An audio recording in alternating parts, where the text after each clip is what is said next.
오늘 이 시간은 아버지와 자녀라는 제목을 가지고 하나님 말씀을 증거하도록 하겠습니다. 여러분들이 읽으신 고린도 후서를 보시면 고린도 후서는 왜 쓰여지게 되어졌냐면 고린도 교회에 세 가지 문제가 생겼었습니다. 어떤 문제였냐면 분열에 대한 문제, 그리고 서로가 법정 소송으로 가는 그런 문제, 그리고 음행에 관한 문제 때문에 고린도 전서를 쓰게 되어진 거예요. 그걸 통해서 돌아오기를 바라는 마음에 썼으나 그 편지를 받은 직후 어떤 일이 일어나냐면 교회에 더 큰 문제가 생겨나게 된 겁니다.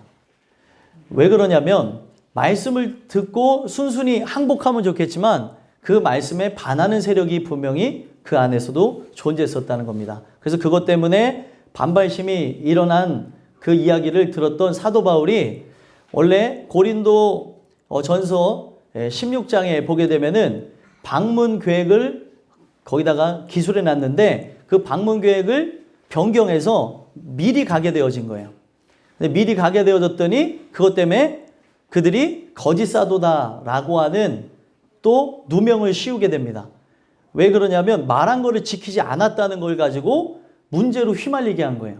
근데 거기 안에 보면은 그들이 갖고 있었던 또 다른 문제가 무엇이었냐면 문제를 제기했던 게 연보를 권면했어요. 오늘날로 하면 연보가 무엇이냐면 헌금입니다.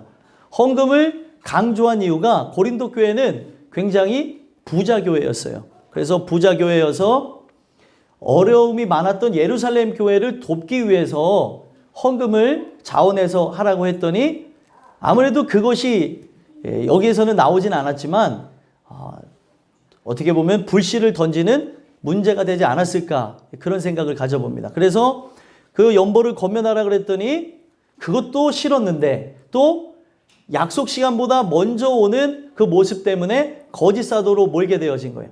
그랬더니 이제 소심했던 사도 바울이 마음의 상처를 입고 돌아가게 되어집니다. 돌아가서 무엇을 쓰냐면 눈물의 편지. 지금은 그게 전소되었는지 아니면 발견되지 않았는지 알지를 못하는 그 편지를 썼습니다.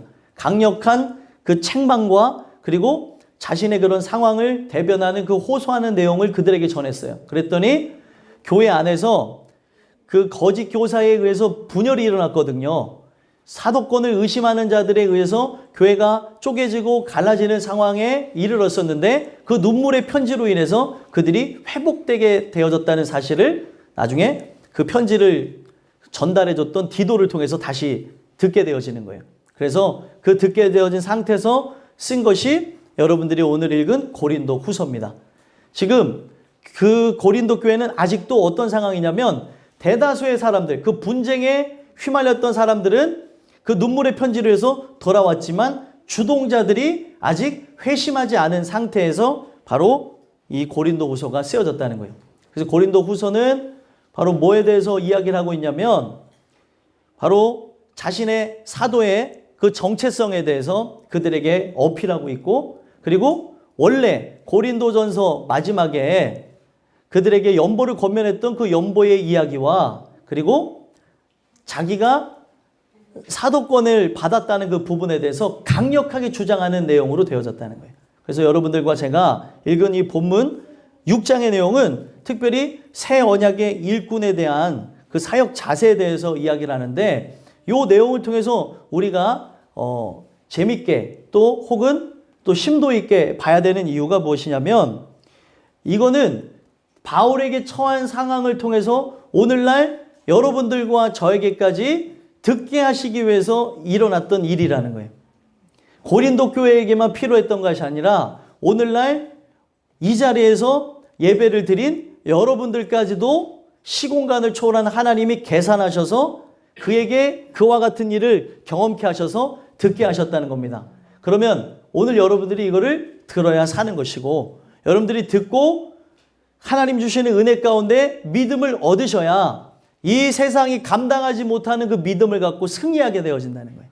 소망하기는 오늘 이 나누게 되는 이 말씀을 통해서 아버지와 자녀라는 제목을 갖고 나눌 건데 우리가 기억해야 될 게 무엇이냐면 은혜가 하는 역할이 뭐냐면 아버지라 부를 수 없는 하나님이 아버지가 되어지고 자녀가 되어질 수 없는 여러분들과 제가 자녀가 되어지는 거예요. 그래서 그 은혜를 경험한 자라면 어떻게 삶을 살아가야 되는지, 어떤 모습으로 나가야 되는지를 이 내용을 통해서 보셨으면 좋겠습니다. 그래서 아버지와 자녀라는 말씀을 통해서 여러분들에게 또 저에게 어떤 권면의 말씀을 주시느냐? 첫 번째, 아버지와 자녀에 대한 말씀을 통해서 은혜를 통해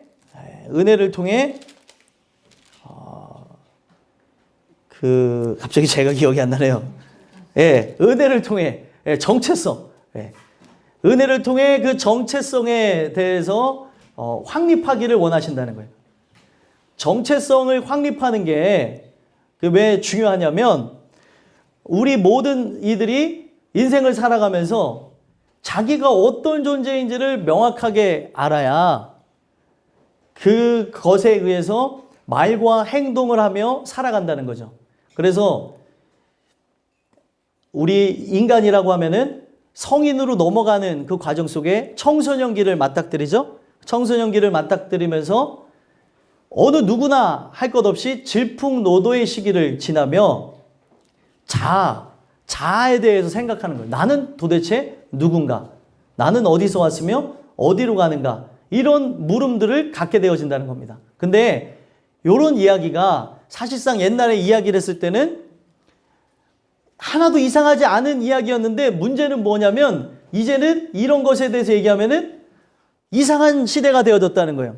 청소년들이 이 길을 거쳐가면서 내가 누구인지, 나는 무엇을 위해 살아가야 되는지, 나는 어떤 존재인지를 생각하며 우리 안이 성장하면서 나가야 되는데 오늘날은 어떤 일이 일어나냐? 성인 아이가 되어진다는 거예요.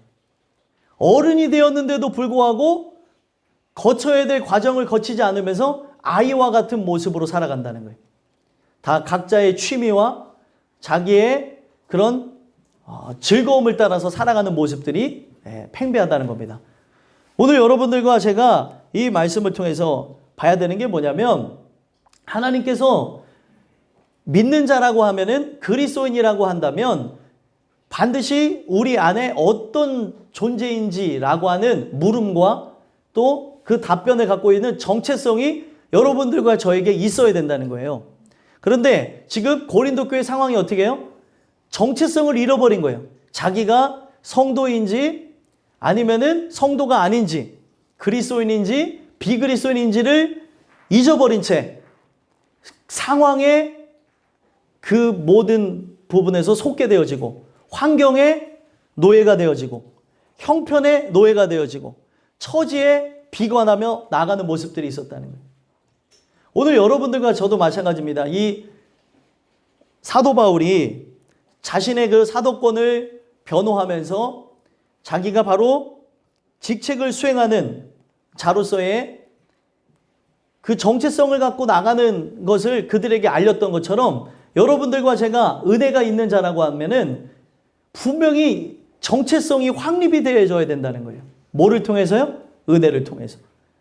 은혜를 통해서 이것이 확립되어지지 않으면 율법에 의해서, 내 노력에 의해서, 나의 결단에 의해서, 나의 열심에 의해서 되어지는데 이거는 시간이 지나면 사라지게 되어지고 시간이 지나면 사그러들게 되어지고 시간이 지나다 보면 없어지는 것입니다. 나의 열심과 나의 노력은 바로 그런 단점을 갖고 있어요. 그래서 갈라디아에서 얘기하는 건 뭐냐면 율법이 필요한 것은 믿음이 오기 전까지 필요하다고 얘기하고 있어요. 그런데 믿음이 오게 되어지면 예수를 영접하게 되어지면 그 예수가 우리를 이끌어 간다는 거죠.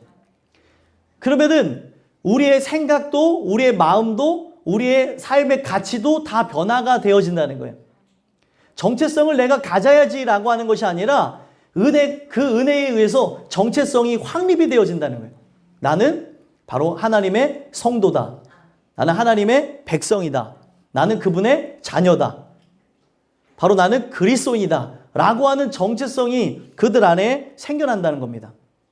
근데 그런 모습이 없었고 방종했던 그 고린도 교회에 상황을 안타깝게 여겼던 사도 바울이 바로 그들에게 이 6장의 1절에서부터 10절까지 내용을 보면은 자기가 갖고 있는 그 정체성을 따라서 바로 그들 또한 은혜를 받기를 소망하며 말씀을 증거했다는 거예요.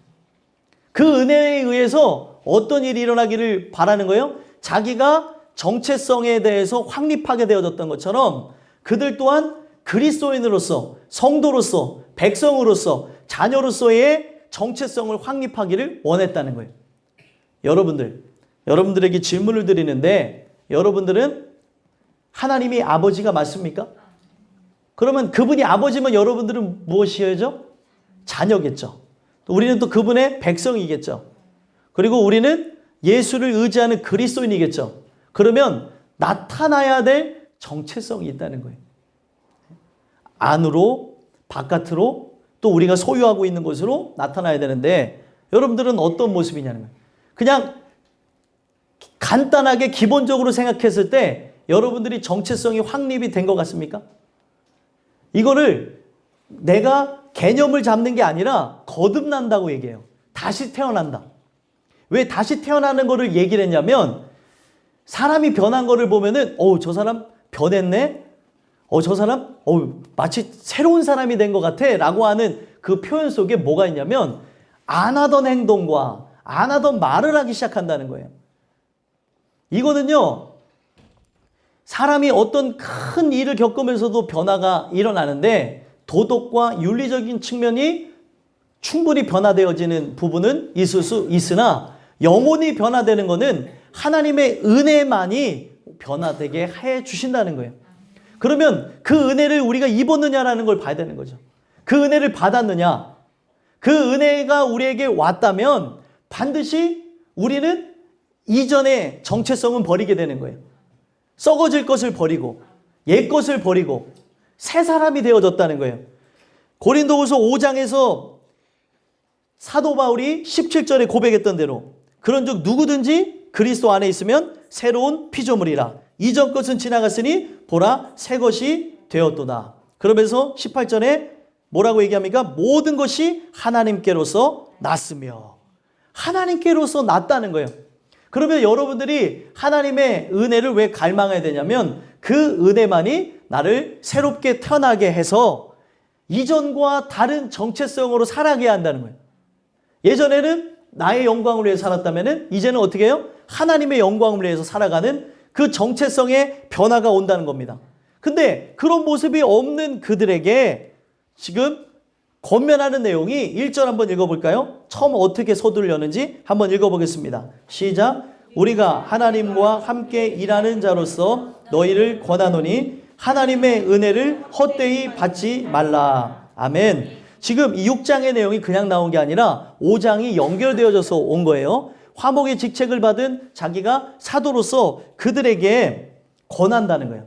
하나님과 함께 일하는 자로서 하나님이 그에게 사역하게 하신 자로서 그들에게 권면한다는 거죠. 그러면서 그들에게 얘기한 게 뭐예요? 하나님의 은혜를 헛되이 받지 말라는 거예요. 은혜가 뭐라 그랬습니까? 은혜가 카리스라 그랬죠.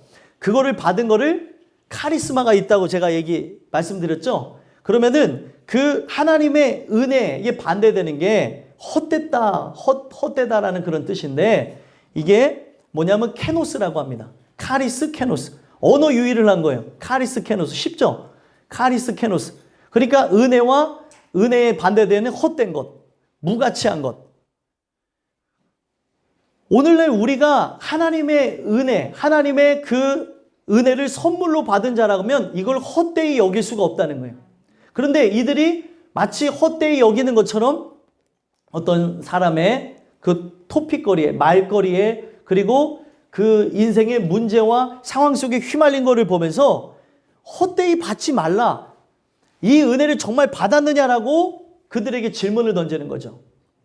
그리고 그 은혜가 어떻게 임하여졌는가를 얘기를 하냐면 2절 말씀에 보면은 2절 말씀이 이사야 49장의 8절에 보게 되면은 그 말씀을 인용한 건데 함께 읽어보겠습니다. 시작. 이르시되 내가 은혜 베풀 때에 너에게 듣고 구원의 날에 너를 도왔다 하셨으니 보라, 지금은 은혜 받을 만한 때요. 보라, 지금은 구원의 날이로다. 아멘. 지금이 은혜 받을 만한 때, 바로 지금이 바로 구원의 날이기 때문에 바로 하나님께서 은혜를 베푸시는데, 은혜를 베푸는 이유가 무엇이냐면 너에게 들었다는 거예요. 뭘 들었어요? 간구하는 소리, 하나님께 도와달라고 하는 소리, 당신 아니면 안 됩니다라고 하는 소리를 들었고 내가 너를 도왔다는 거예요. 그리고 그날이 바로 오늘이라는 거죠. 오늘 우리가 이 내용을 보면서 함께 봐야 되는 게, 은혜에 관한 부분이 멀리 있는 게 아니에요. 내일이 아니고 훗날에 있을 것이 아니고, 그 은혜에 관한 부분은 항상 오늘이어야 됩니다. 지금이어야 된다는 거죠. 그래서 지금은 은혜 받을 만한 때, 지금은 구원의 날. 근데 여기 보시면 은혜를 베풀 때라고 얘기하고 있는데, 이 베풀 때라고 하는 게 왜 중요하냐면, 하나님의 그 거룩한 시간 안에 하나님이 택하신 자는 그 거룩한 시간 안에 그 거룩한 순간을 반응하게 되어진다는 거예요. 빛이 비춰지는데 택한 영혼들에게는 종자가 달라서, 시가 달라서 빛이 비춰질 때의 반응의 역사가 일어난대요. 이거는 태초에 하나님이 정한 시간에 따라서 움직여지는 것이라고 얘기를 하고 있습니다. 어려운 얘기 같은데 어려운 얘기가 아니에요. 은혜에 관한 부분을 우리는 자꾸 미루고 내일의 문제로 이야기를 하고 훗날의 문제를 얘기하고 있는데, 하나님이 택한 영혼들에게는 그 마음의 공고함과 그 마음의 궁핍함과 그 가난함, 그리고 그 안에 배고픔과 목마름을 허락하시는 거예요. 그래서 그 사모함과 그 하나님에 대한 갈망이 그 안에서 올라오기 때문에 항상 은혜를 받는 그 관점을 내일로 미루지 않고 지금으로 여긴다는 거예요. 근데 지금 그들이 하나님에 대해서 은혜를 받을 만한 그 태도를 갖고 나간 것이냐? 그런 것이 아니라 오해하고 미워하고, 그리고 그것에 의해서 시험에 든 상황이었다는 거예요. 지금 은혜 받을 때라는 거예요. 지금 시험 받을 때가 아니고, 지금 고민할 때가 아니고, 지금 하나님의 뜻을 거역할 때가 아니라 지금이 바로 은혜 받을 만한 때, 지금 당신이 구원받을 날이라는 거예요. 오늘 이 시간이 떠나면은 하나님이 나에게 시간이라는 거를 허락해 주지 않으실지 우리는 모르는데 아무 생각이 없다는 거예요. 우리가 일부에 항상 하는 게 뭐냐면 개념을 잡아요. 개념을 잡아서 쉽게 하고 이 개념을 푸는 시간이 바로 지금 이 시간입니다. 근데 만약 예를 들면 일부를 딱 들었다고 해서 내가 개념 잡았지라고 하는 게 아니라 하나님 말씀이 내 안에 진짜 새겨져야 되는 거예요. 암기하고 이해하는 걸 그쳐진 것이 아니라 그 영혼 속에 들려져야 된다는 거죠. 그래서 그거를 하나님이 역사하시는 시간, 그래서 그것을 어떻게 풀어야 하냐면 크로노스라고 하는 시간의 그 광대함에 따라서 하나님이 은혜 주는 자에게 카이로스가 되어진다는 거예요. 순간, 기회, 그 순간을 포착하게 되어진다는 거죠. 빛이 비춰지는 거예요. 살아있는 자에게 빛을 비추면 어떻게 되어져요? 눈에다가 빛을 딱 쐈어요. 그럼 어떻게 되어집니까? 예? 반응을 하죠. 근데 저 사람이 살았는지 죽었는지 눈에다가 이 랜턴을 후라시라고 할 뻔해가지고 딱 비추면 어떻게 되어져요? 예? 죽은 사람은 반응이 없어요. 살아있는 사람은 동공이 변화가 일어나죠. 빛의 반응에 바로 우리들이 살아있는 존재라면 하나님이 택한 종이라고 하면은, 그리고 하나님이 그가 은혜 받을 만한 그 때를 정해 놓으셨다면 반응이 일어난다는 거예요. 근데 그것을 은혜 받는 사람들은 항상 오늘로 여긴다는 거예요. 오늘 아니면 안 되겠다는 생각을 갖고 받는다는 거죠. 맨날 똑같이 와서 앉아서 갔다 가는 게 아니라 그냥 아무 생각 없이 우리가 이 시간을 보낼 수 있는 것처럼 그렇게 시간을 보내는 것이 아니라 오늘이 나에게 다시는 돌아올 수 없는 시간인 것처럼, 은혜라고 하는 측면 또한도 다시는 공급하지 못할 시간인 것처럼 반응하게 된다는 거예요. 이게 은혜 받는 자들에게 나타나는 현상입니다. 여러분들은 어떠세요? 오늘이 다시 올 것 같아요? 세상 사람들도 얘기하잖아요. 지나간 오늘은 다시 오지 않는다고 얘기를 하고 있어요. 그 오늘은 어떤 의미에서 아쉬운 거냐면 은혜를 받는 입장에서 아쉬운 것이지, 내가 어떤 것을 누렸고 못 누렸고 했고 못했고 못 먹었고 못 입었고 못했는 그런 관점이 아니라는 거죠. 우리의 인생의 모든 관점은 은혜에 다 초점을 두고 맞춰야 된다는 거예요. 그래서 지금이 바로 구원의 날이라고 하면서 그들에게 들으라고 하는 거예요. 그래서 자기가 어떤 정체성을 갖고 있는지를 보여주는데 3절에 보니까 우리가 이 직분이 비방을 받지 않게 하려고 무엇이든지 아무에게도 꺼리끼지 않게 하고, 사도 바울이 지금 그들에게 얘기를 하는 거예요. 자기가 사도가 되어져서 하나님의 은혜를 받은 그 정체성이 확립이 되어진 자로서 어떤 모습이 나왔는가를 보라는 거예요. 그러면 이 모습을 이야기하는 이유가 뭐예요? 이 모습이 그들에게도 자연적으로 나타나야 된다는 거죠. 그래야 진짜라는 거예요. 그래서 4절과 5절의 내용을 보시면은 그거는 당한 것, 은혜를 입음으로써 당한 것, 세상으로부터 당한 것에 대한 입장을 적어놨어요. 한번 읽어보겠습니다. 시작. 오직 모든 일에 하나님의 일꾼으로 자천하여 많이 견디는 것과 환난과 궁핍과 고난과 매맞음과 갇힘과 난동과 수고로움과 자지 못함과 먹지 못함 가운데서도, 아멘, 당한 건데 누구 때문에 당했어요? 예수님 때문에. 그리스도 때문에 당한 것을 중심으로 이렇게 기술했다는 거예요. 그러면 이것은 사도에게만 나타나는 것이 아니라 성도에게 나타나야 될 모습이라는 거죠. 바로 그 하나님의 은혜로 인해서 견디는 삶, 견딘다는 게 어떤 의미가 있을까요? 견딘다고 하는 것은 하나님의 그 때가 이룰 때까지 견디는 거예요. 뭐 예를 들면은 운동 경기에서 복싱을 하더라도요, 전략이 있습니다. 전략이 있는데 만약에 상대가 체력이 강한 사람이면은 나는 체력이 약해요. 그러면은 그 상대의 체력을 빼앗는 그런 전술을 짠다는 거예요. 그래서 뭐 예를 들면은 자꾸 선수들이 복싱하다 붙잡잖아요. 이 붙잡는 거를 자꾸 잡히잖아요. 힘이 빠진다고 합니다. 그래서 자꾸 잡는 거예요. 전술적으로. 그러다가 이 체력이 약한 사람이 자기는 한 방이 있으니까 그 상대를 힘을 빼놓고 뭐 예를 들면은 자기가 요리하려는 그 라운드에 이제 펀치를 날리는 거죠. 그때까지는 견디는 거예요. 맞으면서 붙잡으면서 견디는 거죠. 그래서 그 시간을 견뎌내면은 얘기하는 게 그거예요. 코치들이 네가 이 4라운드까지 견디게 되면은 5라운드부터는 네 시간이 될 수 있다. 그때까지는 맞고 피하고 붙잡고 견뎌라. 그 다음에 치는 거다. 뭐 예를 들면 운동 경기에서 그렇게 볼 수 있다는 거예요. 그러면은 우리가 그 얘기를 왜 중요하냐면 견딘다고 하는 그 의미가 바로 그런 의미를 갖고 있는 거예요. 세상 얘기를 하는 게 아니라 여기 원어적 의미가 그런 걸 갖고 있다는 거죠. 하나님께서 나에게 길을 여실 때까지 막고 참고 견뎌야 되는 거예요. 펀치를 날리기 전까지. 하나님께서 하라고 할 때까지. 우리에게 정하신 라운드가 5라운드부터면은 4라운드까지를 막고 참고 피하고 견뎌야 된다는 거죠. 그게 바로 하나님의 그 일꾼으로 자천되어진 자의 모습이라는 거예요. 성도들에게 나타나야 될 모습. 그리고 환난과 궁핍과 고난 속에서도, 환난도 궁핍도 고난도 갖고 있는 의미가 뭐냐면 그 어떤 상황에 딱 갇혀있는 자의 모습하고 비슷하다는 거예요. 그러면 그 상황 가운데서 견디는 것하고 똑같죠? 견디는 것, 그리고 환난, 궁핍과 고난이 단어만 다를 뿐 의미는 똑같이 가면서 하나님의 그 때를 위하여서, 하나님의 영광을 위해서 예수 그리스도 때문에 그렇게 나가는 거예요.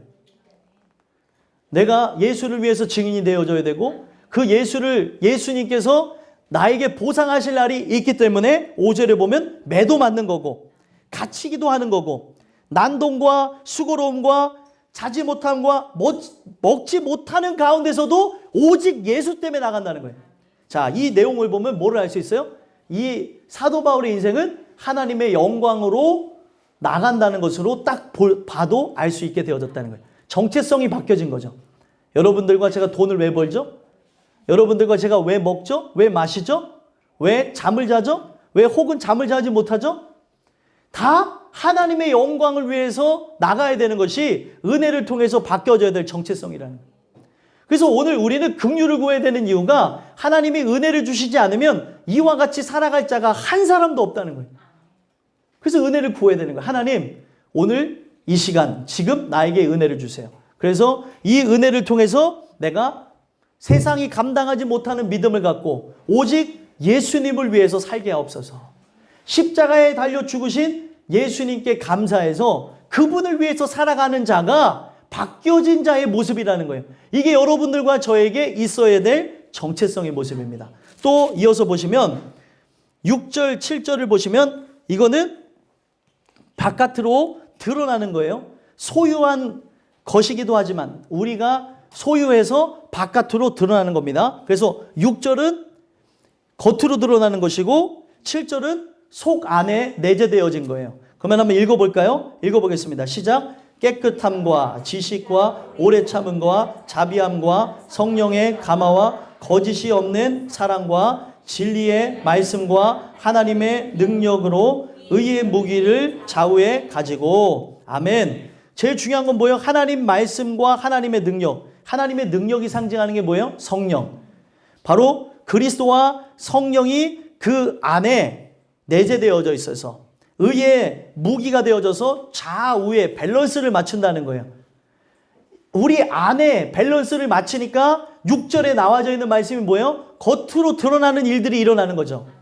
여러분들이 말씀과 기도로 거룩해지는 것처럼 말씀과 성령에 의해서 여러분들의 겉으로 드러나는 삶 또한 바로 6절에 나와져 있는 삶과 같이 되어지는 것을 여러분들 깨달으셨으면 좋겠습니다. 그러면 제일 중요한 게 뭐예요? 말씀이죠. 그 말씀에 의해서, 그 성령에 의해서 이끌리는 삶, 그 하나님께 간구하는 그 기도의 삶을 통해서 결국에 여러분들과 제가 사람들 앞에 드러나는 모습이 깨끗함과 지식과 오래 참음과 자비함과 성령의 감화와 거짓이 없는 사랑이 드러나게 될 거라는 거예요.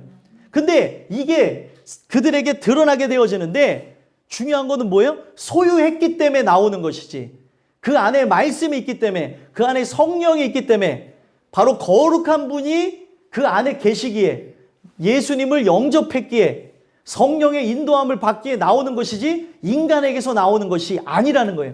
그러면 중요한 게 무엇이에요? 오늘날 여러분들과 저에게 성령의 충만함, 성령의 충만함이라고 하는 것은 역으로 말씀의 충만함하고 같이 가고 있다는 거예요. 그래서 감정의 충만이 아니고, 그리고 우리가 느낌에 충실한 것이 아니고 실제적인 말씀을 사랑하고 그 은혜를 갈구하는 삶을 통해서 결국에 6절과 같은 것이 바깥으로 드러나게 되어진다는 겁니다. 그러면 깨끗함, 지식, 오래 참음, 자비함, 성령의 감화와 거짓이 없는 사랑이 무엇입니까? 깨끗함이라고 하는 거를 봤더니 어떤 거냐면 드려진 재물, 드려진 재물로서의 깨끗함이라는 것을 어원적으로 이렇게 설명해 주고 있다는 거예요.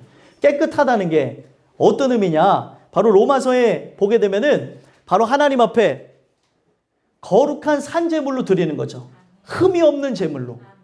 그러면 이것은 어떤 것을 의미하는 거냐면 세상이 봐도 드려진 자로, 바쳐진 자로서 그리스도인으로 살아가는 것에 그 모든 목적을 두고 있다는 거예요. 깨끗하다는 게. 우리는 깨끗합니까? 안 깨끗하죠. 안 깨끗한 우리가 뭐를 의지하는 거에서 깨끗한 걸 알 수 있어요? 예수님을 의지하는 거죠. 입만 열면 예수, 예수. 똑같이 더러워요. 똑같이 오늘도 죄악에 대해서 생각하고. 근데 세상 사람과 다른 게, 아직 깨어지지 않은 사람과 다른 게 뭐냐면, 깨어진 사람은 오늘 부패한 구습을 버리지 못하는 내 모습을 보면서 아파하고 있고, 또 거듭나지 않은 사람은 아파하지 않고 있고, 이 차이입니다. 그래서 오늘날 똑같이 죄악의 모습을 갖고 있고 또 똑같이 세상의 것을 사랑하나 그 안에 이러한 나의 부패한 본성의 모습을 보면서 예수를 의지하는 자를, 하나님을 사랑하는 자를 깨끗하다고 얘기를 한다는 거예요. 그게 바로 바쳐진 자로서의 삶으로 살아가는 것을 얘기한다는 겁니다. 여러분들과 저는 지금 이 시간에 예배가 뭐예요? 받쳐져 있는 제물로서 드려지는 거예요. 그래서 우리가 예배 시간에 꼭 옷이 중요한 것은 아니에요. 옷이 중요한 것은 아닌데 옛날 어른들이 그 옷을 중요시 여겼던 이유가 뭐예요? 받쳐진 제물이기 때문에. 다른 게 제물이 아니에요. 헌금이 제물이 아니라 바로 여러분들 자신이 제물이라는 거예요. 헌금은 감사해서 그냥 드리는 겁니다. 거기에 가장 큰 의의를 둔 거예요. 그러면은 여러분들과 제가 봐야 되는 게 내가 바쳐진 자로서 하나님 앞에 내가 최고의 것으로 드려지길 원하는가? 나는 부패한 본성을 가지고 있고 나는 하나님께 드릴 것이 없는데 오늘 주님을 의지하는 그 마음만 가지고 나갑니다. 이걸 깨끗하다고 얘기한다는 거예요. 그리고 지식이 무엇입니까? 하나님에 대한 지식. 세상에 대한 지식이 충만이 아니에요. 여러분 경제 그리고 정치, 사회, 군사에 대해서 몰라도 됩니다. 예수님만 알면 돼요. 대신 이 세상의 것을 모르면 어떻게 해요? 살면서 불편할 수도 있고 조금 살아가면서 연약할 수는 있으나 예수를 알게 되어진 자는 결국에 뭐예요? 이 천지를 주재하신 분을 알았기 때문에 다 가진 거나 다름이 없다는 거예요. 이 세상에서의 삶은 천국의 삶을 준비하는 거예요. 그래서 육체의 그 연습에 대한 부분과 경건에 대한 연습을 얘기한 이유가 이 세상에 살아가는 사람들이 육체의 연습으로 살아가는 사람들이 있어요. 육체의 것을 채우고 또 마시고 입고 또 훈련하는 것으로 살아가는 사람들이 있는데 육체가 존재하는 것은 뭐예요? 경건에 그 이르게 하는 그 유익을 위해서 존재하는 겁니다. 여러분들과 제가 바로 그것을 위해서 나가는 거예요. 하나님에 대한 지식 그리고 또 오래 참음에 대해서 얘기하죠. 오래 참음은 무엇을 얘기하는 거예요? 하나님께서 약속하신 것을 이룰 때까지 끝까지 그 자리에 서 있는 것. 이것을 오래 참음이라고 합니다. 분명히 뭐라고 얘기하고 있어요? 성경은 너희 눈에서 본 대로 내가 너희에게 올 거라고 얘기를 했죠. 그러면은 그 약속 위에 서 있는 거. 나는 그 자리에 없었죠. 여러분들도 그 자리에 없었죠.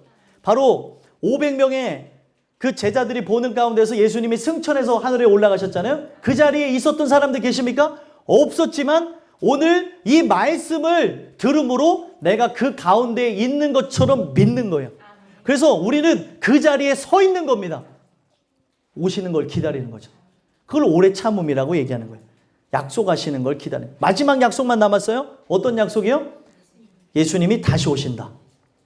그 약속을 기다리며 살아가는 거예요. 근데 여기에 기다리긴 기다리는데 신랑으로서 기다리는 사람이 있고 기다리긴 기다리는데 옆집 사람처럼 기다리는 사람이 있고 기다리긴 기다리는데 그냥 아무 상관없이 기다리는 사람이 있다는 거예요. 지금 예배를 드리는데 어떤 사람은 숙면을 취하는 사람도 있고 어떤 사람은 다 다른 생각에 휩싸여져 있는 사람도 있고 어떤 사람은 이 말씀에 집중하는 사람이 있고 다 각기 다르다는 거예요. 근데 지금 그 은혜에 의해서 어떻게 되어져요? 그 약속을 믿음으로 그 약속을 자리에서부터 계속 기다리는 거예요. 떠나지 않고. 이걸 오래 참음이라고 합니다. 여러분들에게 이런 은혜가 있게 되기를 간절히 소망합니다. 그리고 이 이야기하는 게 뭐예요? 자비함. 자비가 뭐예요? 자비. 제가 집사님을 보면서 자비 베푸는 거랑 똑같아요. 집사님을 보면서 우리 집사님이 그래도 피곤해도 이게 왔다 갔다 하나님 앞에 그 은혜 받은다면서 나오는 그 모습에 갖는 그 마음. 그것도 자비예요. 일종의 자비. 근데 이걸 초월해서 어떻게 자비를 가져요? 그가 변화되기를 소망하는 것. 이러든 저러든 하나님 불러주셔서 하나님 은혜로 깨지게 하기 위해 부르셨사오니 그 자비가 그 하나님의 긍휼히 여기심이 저에게 있게 하옵소서. 그러기 전까지는 몰라요. 애나 어른이나 아니면은 나이 드신 분이나 나이가 아니면 젊은 사람이나 똑같이 몰라요. 뭘 몰라요? 내가 이 예배에 재물이라는 걸 몰라요. 몰라서 그러는 걸 어떻게 해요? 애를 혼내면서도 생각하는 게 있어요. 몰라서 그러는데 그거를 알려주지 않고 윽박만 지르면은 아이는 주눅드는 아이가 되어진다고 합니다. 그래서 성장하면서 어떤 현상이 일어나냐면 틱 현상이 일어난대요. 오늘날 틱장애가 점점점 보편화되어지고 있는데 이유가 뭐냐면 충분한 설명 없이 갑자기 부모가 아이다 싶어서 소리 지르고 화낼 때 아이들에게 틱 현상이 일어난다는 거예요. 틱 현상이 뭐 이렇게 몸을 움직이는 것만 틱 현상이 아니라 그 당시에 주의력이 떨어지고 그리고 그 상황을 판단 못하고 틱장애라는 것이 우리가 알 수 없는 부분까지 엄청나게 많다는 거예요. 자, 자비함이라는 게 어떤 거예요? 하나님의 긍휼. 바로 나라는 존재도 하나님께서 긍휼히 여기셔서 변화되었던 것처럼 남을 긍휼히 여기는 거예요. 근데 이거는요, 하나님이 주시는 은혜가 아니면 안 되는 거예요. 하나님 주시는 은혜가 아니면. 인간적으로 할 수 있는 그런 참는 거는 뭐예요? 참는 거는 언젠가 폭발합니다. 근데 자비라고 하는 건 뭐냐면 나라는 존재를 아예 죽여버리고 그를 구원하기 위해서 끌어오는 거를 자비라고 얘기하는 거예요. 바로 이런 일들이 일어난다는 거죠. 바로 말씀과 성령에 감화된 자들이. 그리고 또 이어서 얘기하는 게 뭐예요? 성령의 감화와 거짓 없는 사랑과, 성령의 감화와 거짓 없는 사랑이라는 것은 성령의 감화를 통해 거짓 없는 사랑이 나오게 된다는 걸 얘기하는 거예요. 언어로 보면 같이 묶어져 있습니다. 감화라고 하는 단어는 없어요. 그냥 홀리 스피릿하고 그리고 이 거짓 없는 사랑 이렇게 얘기하고 있다는 거죠. 그러면 성령에 의해서 나오는 게 뭐예요? 거짓 없는 사랑.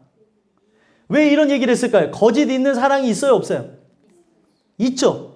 사랑하지 않는데 사랑하는 척하면서 할 수 있고, 겉으로는 웃는데 속으로는 칼을 갈고 있고, 예? 그리고 이 안에 사랑한다고 하는 마음이 없이 훈련되어져서 교육되어서 나가는 그런 모습들이 있을 수 있다는 거예요. 이 모든 부분들을 가지고 얘기하는 게 무엇이냐? 바로 성령이 함께 통하지 않으면 이렇게 되어지는 거예요. 성령이 누구와 연결을 시켜요? 바로 예수님과 연결을 시키죠. 그래서 성령이 필요한 거예요. 그래서 예수님과 함께 연결되어진 자, 바로 그 연결되어진 자가 어떻게 되어져요? 하나님을 뜨겁게 사랑했던 예수님처럼 우리가 하나님을 사랑하고 또 우리를 죄인 되었을 때 사랑했던 그리스도의 사랑으로 우리 또한 이웃을 사랑하게 된다는 거예요. 그래야 거짓 없는 사랑이 나오는 거예요. 성령을 통해서 그리스도와 연결되어질 때. 다 얘기하고 있는 게 뭐예요? 그리스도와 연결되어져서 지금 이 모든 게 진행되어지고 있다는 거예요. 그러니까 여러분들 진리의 말씀, 이 변함이 없는 이 말씀을 떠나서는 살 길이 없다는 거예요. 우리가 그 은혜가 입혀지지 않으면 우리는 항상 하나님은 두 번째, 세 번째, 그리고 그분은 항상 취사 선택이 되어진다는 거예요.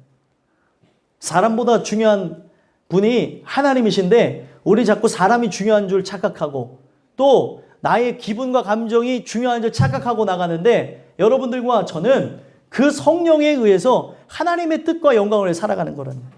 여러분들과 제가 바로 그런 은혜가 있었으면 좋겠습니다. 그리고 이제 8절에서부터 10절까지 내용을 보면은 비춰지는 모습과 본래의 모습에 대해서 얘기하고 있어요. 그래서 부정적인 거는 뭐예요? 비춰지는 모습이고 부정적이지 않은 긍정적인 모습은 본래 모습입니다.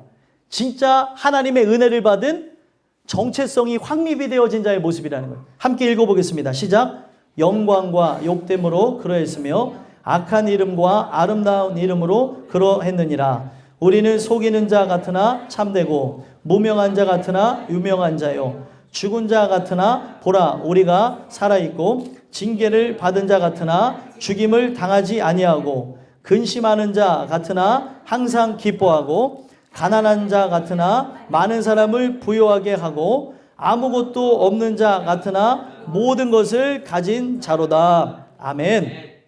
자, 여기를 보면은 다 반대되는 내용이 나오잖아요. 그렇죠? 영광과 욕됨, 악한 이름, 아름다운 이름, 그리고 속이는 자 같으나 참되다. 자, 여기서 얘기하고 있는 게 뭐냐면 부정적인 게 뭐라고요? 사람들에게 비춰지는 그리스도인들의 모습이에요.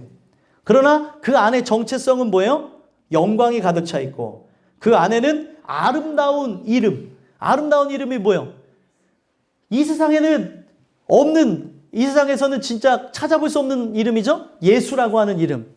죄에서 구원할 자라고 하는 그 아름다운 이름으로 꽉 차 있는 자라는 거예요. 그리고 참되다는 게 뭐예요? 예수님을 모시고 있으니까 우리는 거짓되어진 자가 아니라 바로 참된 자가 되어지는 거죠. 그리고 유명한 자래요. 유명한 자라는 이유가 무엇일까요? 세상이 몰라도 하나님이 아시잖아요. 천지를 만드신 분이 여러분들을 아신대잖아요. 그러면 유명한 거 아니에요? 하나님이 지금도 제 이름을 부르시고 기도하시고 여러분들 이름을 부르시고 기도하시고 예? 오늘도 하나님께서 건모야 이러면서 기도하신다니까요. 예? 예? 집사님? 예, 집사님 이름을 부르는 게 하나님이 그렇다고요. 하나님이. 예. 그러면서 부르면서 하나님의 은혜 가운데로 나오라고 계속 말할 수 없는 탄식으로 로마서 8장에 보니까 우리의 연약함을 아셔서 기도하신다잖아요. 오늘도 내 이름을 불러가면서. 그러면 얼마나 유명한 자예요. 세상이 알아도 하나님이 모르면 무명한 자입니다. 근데 하나님이 우리를 아신다잖아요. 그리고 우리가 살아있다. 살아있다는 게 뭐예요? 죽은 자처럼 보여질 수 있어요. 삶의 그 모습 속에서는 우리가 재정적인 것도 연약할 수도 있고, 또 우리의 재능이나 또 우리의 그 갖고 있는 그런 모든 모습들이 세상이 비교했을 때는 없는 것처럼 느껴져서 마치 저 사람은 죽은 자처럼 보여진다 할지라도 살아있다는 거예요. 왜 그렇습니까? 진짜 생명이 들어있는 거예요. 진짜 생명. 오늘도 하나님이 주신 그 생명이 들어와서 살아가기 때문에 세상이 나를 향해 보는 그 눈초리는, 또 나를 향해 바라보는 그 눈빛은 별로 의미가 없다는 거예요. 그 살아있는 자고, 또 사람들이 나를 어떻게 봐요? 징계받는 자처럼 볼 수도 있지만 의미가 없어요. 어떤 모습이에요? 죽임을 당하지 아니하고. 결국에는 죽임을 당하지 아니한다는 건 뭐예요? 아무리 이 세상에서 고난과 고통과 역경을 하나님께서 사단을 붙이셔서 우리에게 허락한다 한들 우리는 죽임을 당하지 않습니다. 왜 그렇습니까? 영원한 생명이 약속되어졌기 때문에. 그러니까 감사한 거예요. 뭐 어떤 것도 두려워하지 않는 이유가 부활이요 생명이니 나를 믿는 자는 죽어도 살겠고 무릇 살아서 믿는 자는 영원히 죽지 아니하리라. 이 말씀을 믿기 때문에 그렇습니다. 근데 왜 이렇게 두려워하세요? 살아가면서. 하나님만 두려워해야 되는데 이 세상 그 외 모든 것을 두려워합니까? 진짜 하나님을, 진짜 은혜를 받은 사람은 어떻게 되느냐면 하나님만 두려워해요. 이거를 경외한다고 합니다. 하나님만 두려워하고 이 세상은 두려워하지 않는 것. 그러니까 징계를 받고 징계를 받는 자처럼 보이고 죽을 만한 상황이 있을지라도 두려움이 없다는 걸 얘기하는 거고, 또 근심하는 자처럼 비춰지겠지만 사실은 뭐예요? 항상 기뻐한다. 여러분들 우리가 근심하는 자처럼 비춰질 수 있어요. 왜요? 죄 때문에 근심하고 또 이 세상에 살이하는 것 때문에 근심할 수도 있지만 무엇이 있어요? 우리 안에 기쁨이 있어요. 저 영원한 천국에 대한 기쁨이 있다는 거예요. 이거는 구원받은 자들, 구원받은 자들은 이게 어떤 의미인지 압니다. 내가 이런 상황에서도 이 기쁨을 빼앗아 갈 수 없구나. 그리고 또 얘기하고 있는 게 무엇입니까? 가난한 자 같으나 많은 사람을 부유하게 하고 아무것도 없는 자 같으나 모든 것을 가진 자. 가난할 수도 있어요. 실제적으로 육체적으로. 그런데 뭐라고 얘기하고 있습니까? 많은 사람을 부유한대. 왜 그렇습니까? 예수를 소유하고 있잖아요. 예수님을 소유하고 있으니까 그 예수님을 전하는 것으로 인해서 어떻게 되죠? 그들이 그 말씀을 듣고 하나님이 택정한 영혼이면 어떤 일이 일어나요? 천국을 소유하게 되어지니까 부유하다는 거예요. 천국은 돈을 주고도 못 삽니다. 내가 옷 가산을 주고도 못 사는 그 나라를 소유한 자니 우리가 부유한 자죠. 여러분들과 제가 그 예수를 증거함으로 모든 이들이 진짜 그 천국을 소유하는 일들이 일어나게 된다는 걸 얘기하고 있는 겁니다. 그리고 아무것도 없는 자 같으나, 아무것도 없는 자여도 여러분들 슬퍼할 필요가 없어요. 모든 것을 가진 자이기 때문에. 예수를 가졌다면. 근데 여러분들 속는 게 있어요. 이 세상을 바라보면서 비교하고 답답해하고 짜증나고 이 세상을 바라보면서 우울해하고 있다면 여러분들이 진짜 예수님을 소유하고 있지 않아서 그런 수가 있고, 또 소유했으나 마귀가 주는 그 생각에 의해서 착각해서 그럴 수가 있다는 거예요. 여러분들 어떤 존재인 것 같아요? 여러분들은 안에 있으나 착각해서 그런 것입니까? 아니면 안에 없어서 그런 것입니까? 오늘 아무것도 안 가졌을지라도 우울할 필요가 없고 답답해할 필요가 없고 짜증낼 필요가 없고 괴로워할 필요가 없다는 거예요. 모든 걸 가신 자라는 거예요. 아멘이 안 나와요. 그래도 목사님 돈도 필요하고 그래도 목사님 집도 필요하고 차도 필요하고 뭐도 필요하고 다 그런데 오늘 우리에게 진짜 필요한 게 누굽니까? 예수님 한 분이라는 거예요. 예수님 한 분. 그거 하나면 충분하다는 거예요. 이게 여러분들과 제가 가져야 될 정체성입니다. 지금 첫 번째만 했는데 시간이 다 끝나가고 있어요. 이게 정체성이에요. 정체성. 여러분들과 제가 이 주시는 그 은혜를 통해서 이 정체성이 은혜를 통해서 확립이 되지 않으면 살 길이 없는 존재가 바로 여러분들과 저라는 거예요. 어떻습니까? 여러분들. 이 정체성이 인간의 노력으로 되는 게 아니라니까요. 이게 박혀 있으면 어떻게 해요? 박혀 있으면 뺄 수가 없어요. 사람이 들어온 사상도 사람이 쉽게 바꿀 수 있습니까? 못 바꿔요. 내가 갖고 있는 습관도 함부로 바꿀 수가 없는데, 그리고 우리 자녀들이나 또 부모들이나 아니면은 주변에 있는 사람들에게 이건 좀 바꿨으면 한다 할지라도 안 바뀌는 게 사람의 습관인데, 사상이라는 게, 습관이라는 게 굉장히 무섭거든요. 그런데 사람이 모든 가치가 변화하는 것은 인간의 힘으로 되는 게 아니라는 거예요. 의식이 되어지는 건데, 계속해서 생각이 되어지는 건데, 이거는 새롭게 태어난 자가 아니면은 있을 수가 없는 거라는 겁니다. 그래서 우리 사람들과 대화하면서 이렇게 대화할 때 있죠. 근데 그렇게 생각하기도 하네. 나는 이렇게 생각했는데. 또 얘기를 해보면 어떤 사건에 대해서 분명히 다른 걸 볼 수 있죠. 뭐 예를 들면 정치적인 것만 보더라도 여당 편이 있는 사람이 있는가 하면 야당 편이 있는 사람도 있고, 모든 거는 흑과 백이 있고 어떤 걸 맞다고 정할 수가 없습니다. 그렇죠? 인간의 것은 그렇잖아요. 그러면은 우리가 이 모든 걸 보면서 사람이 갖고 있는 그 부분이 그런 것을 자기가 타고났는데, 은혜가 뭐냐면 이 타고난 이 모든 걸 거스르게 하는 거예요. 바꿔버리는 거라는 거죠. 그래서 우리는 온통 관심이 뭐예요? 이 땅을 위해 살아가게끔 만들어져 있는데, 은혜는 뭐예요? 온통 저 하늘을 위해 살아가게 만들어지는 거예요. 먹는 것도, 마시는 것도, 옷을 입는 것도, 내가 일을 하는 것도, 일을 안 하는 것도, 누워서 자는 것도, 또 자지 않는 것도, 내가 고난을 당하는 것도, 그 어떤 것을 하는 것도 다 그와 같다는 겁니다. 여러분들은 이 사도 바울이 예수님을 만나게 되어짐으로 자기의 인생의 모든 정체성이 바뀌어졌다고 하는 이 고백을 어떻게 들으십니까? 오늘 우리에게 이와 같은 일들이 일어나지 않으면 우리는 살 길이 없는 거예요. 고린도 교회를 향해서 그 얘기를 하고 있는 거예요. 우리가 바로 이와 같은 정체성의 변화가 일어나야 된다고. 근데 이건 뭘 통해서 되어져요? 은혜. 그 은혜 아니면은 우리는 살아갈 길이 없고, 그 은혜가 아니면 바뀔 길이 없다는 것입니다. 오늘 나누게 되는 이 말씀, 나눈 이 말씀을 통해서 돌아보셨으면 좋겠고요. 나머지 말씀은 다음 주에 이어서 전하도록 하겠습니다. 이 말씀을 여러분들 생각하시면서, 내가 그 아버지와 그 자녀된 관계로서 자녀는 아버지를 무섭도록 닮았어요. 그렇죠? 닮지 말라 그래도 어떻게 이렇게 닮았어요? 그랬더니 얘기하는 게 뭐예요? 피는 못 속여 이러죠. 그럼 여러분들의 피는 누구 피예요? 예수 피요, 예수 피. 예수 피. 근데 내 피가 누구 피 같아요? 야, 내 피 같잖아요. 내 피 같고, 우리 아버님 피 같고. 여러분들과 저의 아버지는 한 분이에요. 다 같아요. 아멘이십니까? 예수 피요, 예수 피. 그러면 우리는 똑같이 무섭도록 그분을 닮아야 되는데, 어쩜 그분을 이렇게 안 닮았는지. 그래서 오늘도 이 말씀을 통해서 은혜를 간구하라고 우리에게 주시는 거예요.